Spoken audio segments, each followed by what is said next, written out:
Run! Oh my gosh, that was amazing. Ate will jump!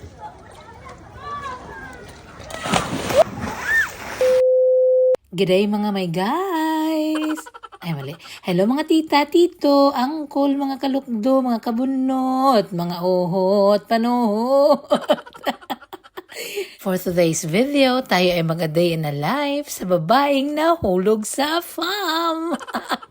A farm pa more. Ngayong araw ng Lunes, public holiday po kami dito, tita, sa South Australia kasi nga we are celebrating the Adelaide Cup. O since walang pasok, andito sa bahay ang mga bata, and then si uncle, naka-leave pa naman siya sa work na babalik pa siya this weekend na. Kasi nga dapat, di ba, papunta kami ng Melbourne, pero na-cancel man yun. So since naka-leave na siya, hindi na yun pwede cancel, tita. Kaya nasa bahay kaming lahat ngayon. Oh.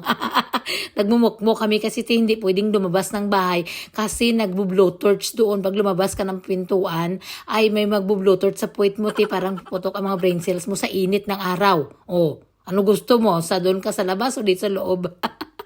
So, aircon na kami dito. Kaya hindi kasi talaga kaya. Pati yung mga singit-singit mo, papawisan talaga na sobrang init. O dapat sana may pupuntahan kami ngayon. May mga gala-gala ang mga girls. Kaso lang, since matanda na si auntie nyo, may mga migraine na dyan na nagtitrigger kung sobrang init na panahon. Para akong matutumba na hindi ko maintindihan na wala man akong pilas dyan. Para ako matumba. Kaya insecure ko ang sarili ko na hindi talaga ako lalabas ngayon. Ilang araw na ito, tita, since na bumalik kami galing ng aming biyahe.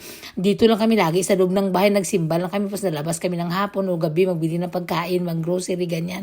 Pero most of the time, andito lang kami sa loob ng bahay, nagpa-aircon kami, tita, tapos nagakuskus kami ng moskitero sa tiil. Kasi sa sobrang init, tita, promise! Ay, hindi mo talaga maintindihan. So, wala kami mga gawa, nabuburyong na kami dito. Nagmo-movie kami, may mga nagko-crochet si atin, dami niyang ginawa. Tapos si Astrid, sinusuot niyang damit ni atin niya para cool gani daw. So, pagka 7 ng gabi, nagpunta kami ng beach. O, tingnan niyo bala ang grass namin, para masunog na. Ay, naku, kaluoy talaga. So, nagpunta kami ng beach, medyo nag-cool down na ng konti. Hindi na masyadong mainit, pero mainit pa din. Alingag-ngag ba? Hindi maintindihan, oy. Ngayong buwan ng Marso, ngayon pa lang nagsimula yung autumn dito sa Australia. Pero hindi mo talaga expect yan na malamig na yan agad. Natural, nakabumbada pa yung init. Hindi pa siya nag-stop, nag-slow down pa lang siya. So ito pa talaga yung moment na dry-dry ngayon. So since meron kami ditong enclosure na swimming pool, tita, nagdesisyon si uncle na dalahin yung mga bata dito kasi nabuburyong na nga. Si ate pilit na magpunta kaninang umaga pa. Pero sabi ko, nak, gusto mo na magkalatumba yung parents mo doon kay mga matanda na kami. Hindi kami pwede sobrang init. So since naka-promise na nga si uncle na dadalhin sila dito, so dinala namin alas 7 ng gabi. O medyo mataas pa ngayon ang araw, tita, pero pag pumasok na yung winter, ay magdilim na yan sa oras na alas 5 minsan. Madilim na kay malakas naman yung mga ulan-ulan, mga bigatlan ng mga ulan, ang mga bigatlan na hangin, andyan yan sila, nagpipistahan na yan sila. Pero alam nyo, mas gusto ko talagang malamig, Ay, maganda talaga ang buhay ko pa sa malamig. Ay, bahala kayo dyan sa init. This actually a first time ni Ashid na mag-jump dito sa aming enclosure, tita, no? So, tingnan nyo lang kung ano siya kabalan. Una lang yan, medyo takot-takot niya, pa-cute-cute dyan. Pero minsan bantayan mo. Kaya maglukso lang yan siya dyan na hindi nagpaalam. Ay, ambot sa kanya. Hindi niya alam kung gaano kalalim yan, tita. Of course, sa dagat yan. O, nakasarado lang yan po. May netting yan dyan siya. So, para safe kung gusto mo talagang makapaligo din sa dagat na hindi ka na mag-worry ng mga shark. Alam niyo naman, mayaman kami dito sa shark. Uy, ang allowance namin dito, 1 million. Tapos dito, 1 million din ang mga shark dito sa amin siguro. Mayaman ba? Mayaman kami dito. Uy, joke lang ha. Hindi ko man iniihap-ihap yung mga shark yan. Basta alam nyo na, pag dito kayo sa Australia, maraming shark dito, tita. So, they're making it safe, no, for those who always wanted to swim. Lalo na yung mga bata dito. Tika, alam niyo naman mga Australians dito, bata pa sila, nagalangoy-langoy na sila, wala silang pakialam. Kaya minsan, ang mga accident na na-happen ng mga shark attack dito din sa amin.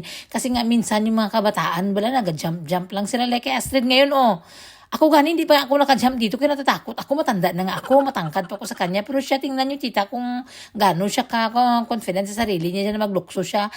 Because she knows nga andyan si ate na mag-save sa kanya. At saka lagi naman nagsasabi si daddy na whatever happens, I'll jump for you guys. O, diba? Ay, so yan lang, nagpungko-pungko lang. Hindi ko nadala yung aking swimsuit, tita, kaya hindi ako naka-jump. Charing.